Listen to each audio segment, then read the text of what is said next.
Greetings to you all, gamers and strategists, and welcome back to our channel.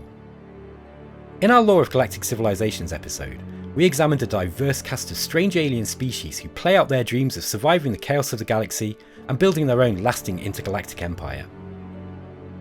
True to the standards set in the preceding titles of the series, Galactic Civilizations IV adds many new core civs to play as. And now, Supernova innovates with a groundbreaking custom civ creator utilising GPT technology to quickly create truly unique civilizations to suit the taste of every gamer. In the world of Space 4X gaming, there is only one true certainty. For every gamer playing, you'll find a completely different style and focus for a playthrough. Everyone plays these games for a different reason, and whether you're a hardcore min-maxer who loves to stack the numbers in your favour against a brutally effective AI, or you're a laid-back sandbox gamer who enjoys nothing more than watching a good space opera playing out before you, the Galactic Civilizations series has you covered. Since Galactic Civilizations II, players have been able to customise their own unique civilizations to field against our roster of core civs, offering the opportunity to approach their campaigns with a wide variety of playstyles. Our core factions, including the Terran Alliance, the Dreadful Drengin, and the iconic Yor, are all built around the same set of game mechanics as those available to the player when designing a custom civilization, allowing seamless integration between the core and custom civs when playing the game. Each incoming title tweaked the formula to match the new features added to the series, but the player was always assigned the task of manually writing their own background story and description, and then choosing a pre-generated image to best match their creation. In Galactic Civilizations II, it was possible to add custom portraits manually to an image folder, and GalCiv 3 made this process easier, but this did require some effort on the part of the player. One other problem with this model is that developing new core civs to sell as expansions is a very costly endeavour in terms of man hours. New civilizations require writing, art assets, and then a lot of game balancing too. But now the future is here. Stardock proudly presents AlienGPT. GPT stands for Generative Pre-trained Transformer, a type of large language model developed by OpenAI, trained on very large sets of existing human and machine created data and used to generate natural language text for a variety of applications. A GPT model will take a natural language prompt from a user and return a realistic reply you'd expect from someone who would know how to answer in a reasonable, accurate way.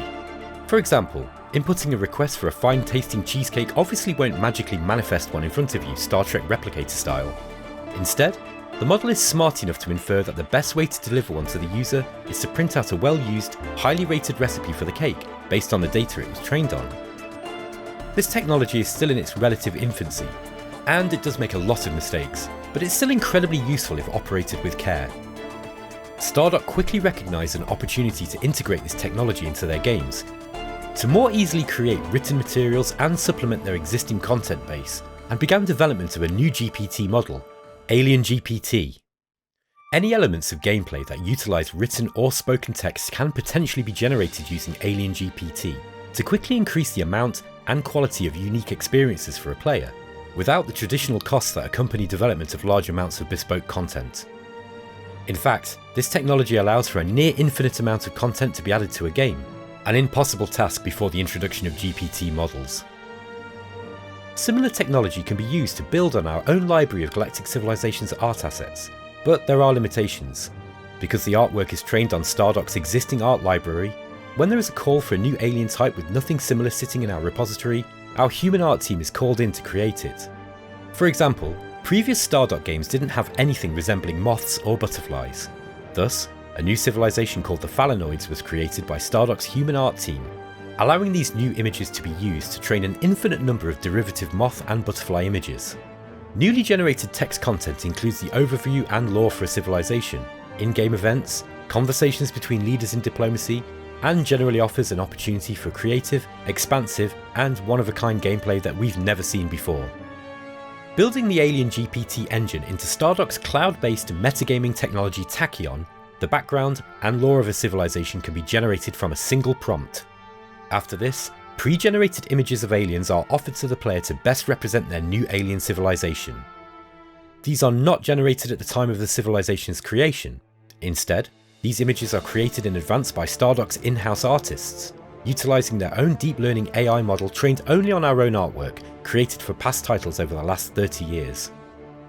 If a prompt for a picture is made to AlienGPT that it cannot properly satisfy, a request is sent to Stardock's development team to suggest the creation of something suitable to be picked next time.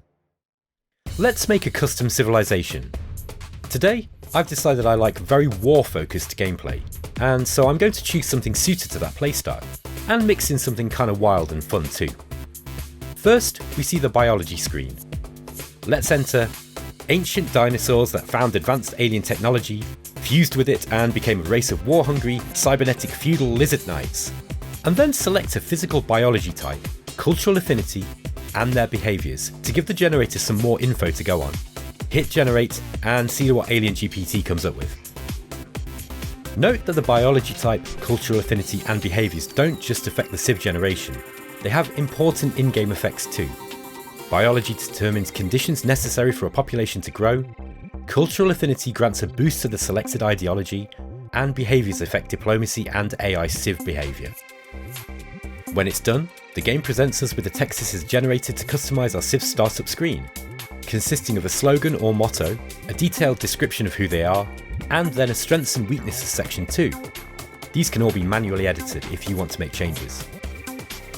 The game will then search for a portrait for your civilization's leader, and presents the best choices, along with a few random ones, in a series of 9 at a time. Pick the one you like best, and then behold your new leader in all its terrible glory.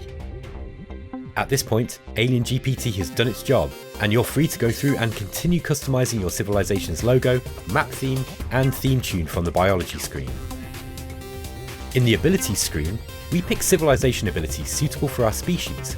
Citizens, we pick the draft here. The commander ships we'll get access to throughout the game, and then pick from a list of civilization traits. Finally, in fleets, we pick the style and colour of the ships we can field in game. Et voila! One race of devastating space rocket riding dino knights, ready to win a game of Galactic Civilizations with. The player brings a little imagination, and then AlienGPT does the heavy lifting, producing unique results to suit the most unusual of tastes. With AlienGPT and Tachyon, AI tools help us to greatly increase the volume of personalised, quality content in Galactic Civilizations IV Supernova. This means a wider variety of gameplay, deeper immersion, and more overall replayability. As always, thanks for watching, and happy gaming.